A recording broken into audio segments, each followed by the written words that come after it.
नमस्ते और the deep dive में आपका स्वागत है। आज हम भारत के इतिहास के एक ऐसे अध्याय पर बात करने जा रहे हैं जो आज़ादी के जश्न और तकसीम के मातम को एक ही धागे में पिरोता है, भारत का विभाजन। ये एक ऐसा विषय है जिसकी परतें आज तक खुल रही हैं। ये सिर्फ नक्शे पर एक लकीर खींचने की कहानी नहीं है, बल्कि करोड़ों जिंदगियों के उथल-पुथल की कहानी है। बिल्कुल।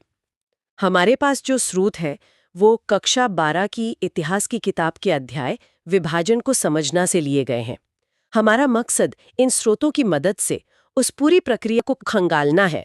वो कौन सी राजनीतिक सीढ़ियां थीं जिनसे चढ़कर विभाजन तक पहुंचा गया। और सबसे जरूरी, जब बड़े नेता बंद कमरों में फैसले ले रहे थे, तो बाहर आम लोगों की जिंदगी पर इसका क्या असर पड़ रहा था। हाँ, तो चलिए इस सफर की शुरुआत एक ऐसे आंकड़े से करते हैं जो आज भी सिहरन पैदा कर देता है। कुछ अनुमानों के मुताबिक विभाजन के दौरान हुई हिंसा में 2 लाख से 5 लाख के बीच लोग मारे गए थे और 1.5 करोड़ से ज्यादा लोग बेघर हुए थे।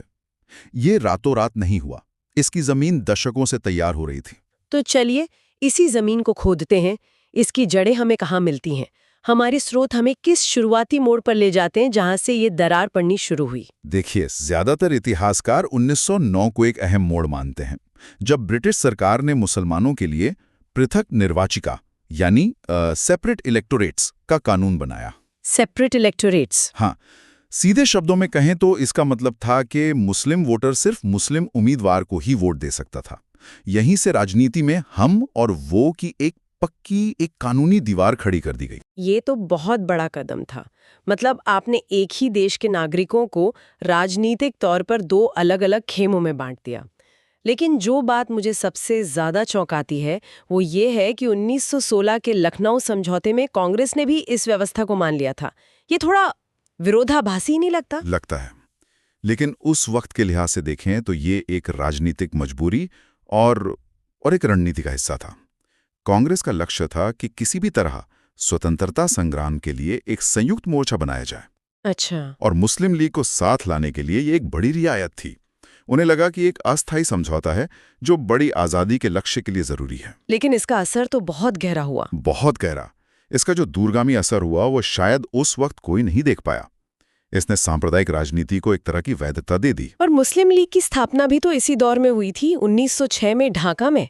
तो क्या हम कह सकते हैं कि अलग राष्ट्र की सोच का बीज यहीं पड़ गया था? सीधे तौर पर नहीं। उस वक्त मुस्लिम लीग का मुख्य मकसद ब्रिटिश भारत के मुसलमानों के राजनीतिक और आर्थिक हितों की रक्षा करना था, खासकर सरकारी नौकरियों और शिक्षा में। अच्छा, तो एक अलग देश का विचार तब नहीं था? दूर दूर तक नहीं था। इसने मुस्लिम राजनीतिक पहचान को एक संगठित आवाज जरूर दी, लेकिन अलगाववाद की नहीं। असली तूफान तो 1930s के दशक के आखिर में उठा। तो वो कौन सा ट्रिगर पॉइंट था? वो कौन सी घटना थी जिसने इस सोच को इतना बदल दिया कि अलग देश ही एकमात्र रास्ता लगने लगा? जरूर 1937 के प्रांतीय चुनावों में कुछ बड़ा हुआ होगा। आपने बिल्कुल सही पकड़ा। 1937 के चुनाव एक तरह से वाटरशेड मोमेंट थे। इन चुनावों में कांग्रेस ने 11 में से 7 प्रांतों में जबरदस्त जीत हासिल की और अपनी सरकार बनाई। लेकिन मुस्लिम लीग का प्रदर्शन बहुत ही निराशाजनक रहा। यहां तक कि जिन प्रांतों में मुसलमान बहुमत में थे, वहां भी वो बुरी तरह हार गई। तो ये मुस्लिम लीग के नेतृत्व, खासकर मोहम्मद अली जिन्ना के लिए एक तरह का वेकअप कॉल था? वेकअप कॉल से भी बढ़कर ये उनके लिए एक अस्तित्व का संकट था। इस हार ने उन्हें ये एहसास दिलाया कि अगर भारत एकजुट रहा और लोकतंत्र वो इसी तरह काम करता रहा, तो मुसलमान हमेशा एक राजनीतिक अल्पसंख्यक बनकर रह जाएंगे और सत्ता में उनकी हिस्सेदारी ना के बराबर होगी। बिल्कुल। उन्हें डर सताने लगा कि उनकी आवाज हमेशा के लिए दब जाएगी। और इसी डर से उनकी पूरी रणनीति बदल गई। पूरी तरह से। यहीं से मुस्लिम लीग ने आक्रामक रुख अपनाना शुरू किया। उन्होंने हिंदू राज का डर फैलाना शुरू किया और ये प्रचार किया कि कांग्रेस असल में सिर्फ हिंदुओं की पार्टी है। और ये कि एक आजाद भारत में मुसलमानों की संस्कृति, धर्म और राजनीतिक अधिकार सुरक्षित नहीं रहेंगे। हाँ, उन्होंने जोर शोर से यह दावा करना शुरू कर दिया कि सिर्फ वही यानी मुस्लिम लीग ही भारतीय मुसलमानों की एकमात्र सच्ची प्रतिनिधि है। और कांग्रेस का इस पर क्या जवाब था? क्या उन्होंने इस बढ़ती खाई को पाटने की कोई कोशिश की? कांग्रेस ने की, लेकिन शायद तब तक बहुत देर हो चुकी थी। 1938 में कांग्रेस ने ऐलान किया कि वो किसी एक समुदाय की नहीं बल्कि भारत के सभी समुदायों की पार्टी है। उन्होंने बड़े पैमाने पर मुस्लिम जनसंपर्क अभियान भी शुरू किए। लेकिन तब तक शायद विश्वास पूरी तरह खत्म हो चुका था। हाँ, तब तक दोनों पार्टियों के बीच शक और अविश्वास इतना बढ़ चुका था कि बातचीत के सारे रास्ते लगभग बंद हो गए थे। तो यहाँ से अलग देश की मांग ने जोर पकड़ा। पाकिस्तान का प्रस्ताव पहली बार औपचारिक रूप से कब सामने आया? ये एक और ऐतिहासिक तारीख है। 23 मार्च 1940 लाहौर में मुस्लिम लीग ने एक प्रस्ताव पारित किया। इसमें मांग की गई कि देश के पश्चिमोत्तर और पूर्वी क्षेत्रों में जहां मुसलमान बहुमत में हैं, उन्हें मिलाकर स्वतंत्र राज्य बना दिए जाएं। लेकिन यहाँ एक बहुत दिलचस्प बात है जो हमारे स्रोत बताते हैं हाँ। कि उस प्रस्ताव में कहीं भी पाकिस्तान या विभाजन जैसे शब्दों का इस्तेमाल नहीं किया गया था। बिल्कुल नहीं। भाषा बहुत अस्पष्ट और गोलमोल थी। कई लोग आज भी मानते हैं कि शायद ये एक अलग देश की मांग थी ही नहीं, बल्कि सौदेबाजी करने का एक तरीका था, ताकि एक ऐसे भारतीय संघ का निर्माण हो सके जिसमें मुसलमानों को ज्यादा स्वायत्तता और अधिकार मिले। सही कहा। ये तो गजब की बात है। अगर 1940 के प्रस्ताव में पाकिस्तान शब्द था ही नहीं, तो ये नाम आया कहाँ से? ये तो हर किसी की जुबान पर था। और इसकी कहानी तो और भी दिलचस्प है। ये नाम किसी बड़े नेता ने नहीं, बल्कि कैम्ब्रिज यूनिवर्सिटी में पढ़ने वाले एक पंजाबी मुस्लिम छात्र चौधरी रहमत अली ने 1933-35 के बीच गढ़ा था। एक छात्र ने? हाँ, एक छात्र ने। उन्होंने नाउ और नेवर नाम से एक पर्चा निकाला था, जिसमें उन्होंने पाकिस्तान का विचार पेश किया था। पाकिस्तान, इसका क्या मतलब था? ये एक तरह का एक्रोनिम था। उनके मुताबिक पी पंजाब से, ए अफगान प्रांत से, के कश्मीर से, एस सिंध से और टैन बलूचिस्तान से लिया गया था। मतलब एक ऐसा देश जो इन मुस्लिम बहुल इलाकों से मिलकर बने। ये तो कमाल है ना? मतलब जिस नाम पर आगे चलकर लाखों लोगों की तकदीर लिखी जानी थी, वो असल में एक स्टूडेंट का आइडिया था। और हमारे स्रोत ये भी बताते हैं कि जिन्ना और दूसरे लीग नेताओं ने शुरू में से एक छात्र का सपना कहकर खारिज कर दिया था। बिल्कुल। ये दिखाता है कि कैसे कभी-कभी एक छोटा सा विचार सही समय और सही माहौल मिलने पर एक बड़े आंदोलन का रूप ले लेता है। हालांकि सिर्फ रहमत अली ही नहीं थे।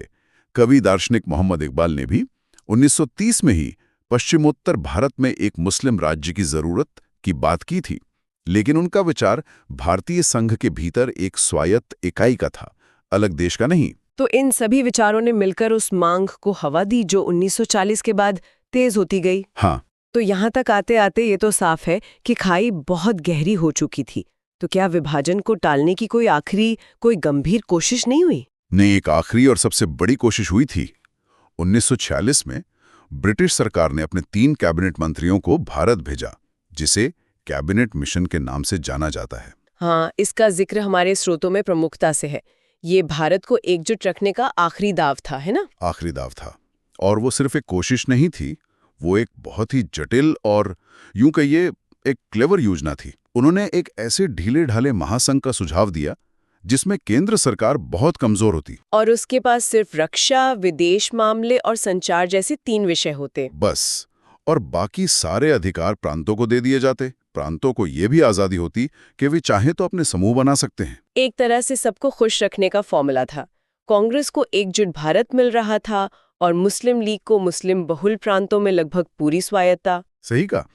कागज पर यह सबसे अच्छा समाधान लग रहा था। ये पाकिस्तान की मांग को पूरा किए बिना मुसलमानों को राजनीतिक सुरक्षा देने का एक तरीका था। महात्मा गांधी और मौलाना आजाद जैसे नेता तो विभाजन के साथ खिलाफ थे और उन्होंने इस योजना का समर्थन भी किया। तो फिर ये मिशन फेल क्यों हुआ जब सब कुछ इतना सही लग रहा था कागज पर? इसकी विफलता की सबसे बड़ी वजह थी आपसी अविश्वास। अच्छा। कांग्रेस और मुस्लिम लीग दोनों ने ही इस प्रस्ताव की अपनी अपनी तरह से व्याख्या की। कांग्रेस को डर था कि प्रांतों के समूह बनाने की व्यवस्था आगे चलकर पाकिस्तान बनाने का रास्ता खुल देगी। और मुस्लिम लीग को ये डर था कि कांग्रेस अपने बहुमत का इस्तेमाल करके इस योजना को बाद में बदल देगी। बिल्कुल। कोई भी पक्ष 1 इंच भी झुकने को तैयार नहीं था और ये आखिरी मौका भी हाथ से निकल गया। और इस विफलता का परिणाम? मुझे लगता है यहीं से हालात बेकाबू होने शुरू हो गए होंगे। हाँ, बिल्कुल। कैबिनेट मिशन की विफलता के बाद विभाजन लगभग तय हो गया। इसके बाद मुस्लिम लीग ने अपनी मांग मनवाने के लिए सड़क पर उतरने का फैसला किया। 16 अगस्त 1946 को उन्होंने प्रत्यक्ष कार्यवाही दिवस यानी डायरेक्ट एक्शन डे का आह्वान किया। और इसके बाद जो हुआ वो इतिहास के सबसे काले पन्नों में से एक है। एक राष्ट्रीय त्रासदी। कलकत्ता में भयानक दंगे भड़क उठे जो कई दिनों तक चले। हजारों लोग मारे गए और हिंसा की ये आग जल्द ही बंगाल से बिहार, संयुक्त प्रांत और पंजाब तक फैल गई। कानून और व्यवस्था का ढांचा पूरी तरह से चरमरा गया। हाँ, अब ये सिर्फ नेताओं की लड़ाई नहीं रही थी, ये सड़कों पर आम लोगों की लड़ाई बन चुकी थी। और यहीं पर जब राजनीति फेल हो जाती है तो कहानी का सबसे दर्दनाक हिस्सा शुरू होता है।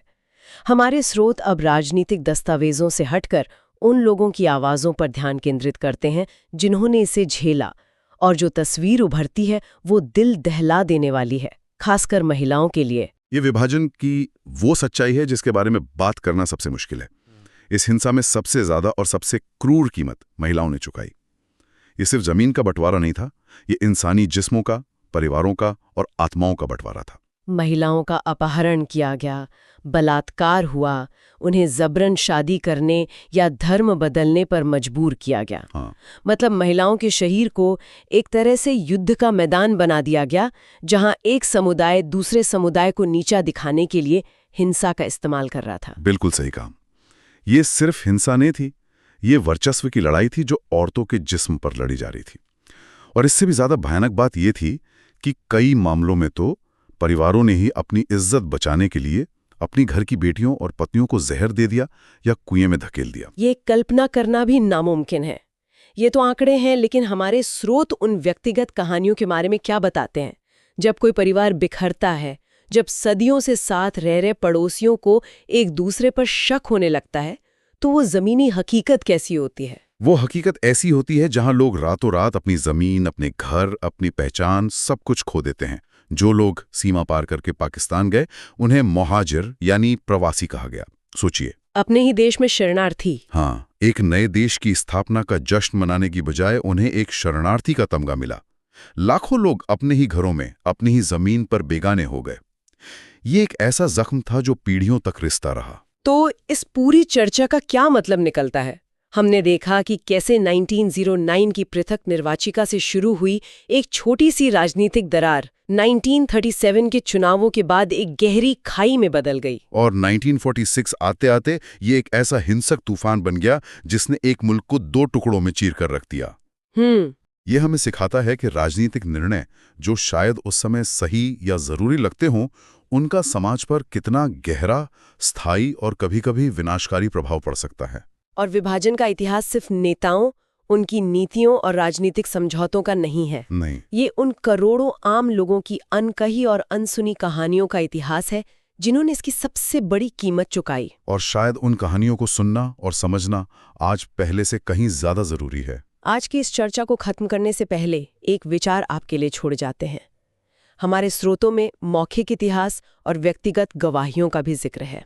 तो सोचिए, अगर हम विभाजन को केवल इन राजनीतिक दस्तावेजों से नहीं बल्कि उन लोगों की निजी कहानियों और यादों से समझें जिन्होंने उस दर्द को सहा था, वो माँ जिसने अपना बच्चा खोया, वो इंसान जिसने अपना घर छोड़ा, वो दोस्त जो रातों रात दुश्मन बन गए, तो क्या इतिहास की हमारी समझ और शायद आज के समाज की हमारी समझ कुछ अलग नहीं होगी?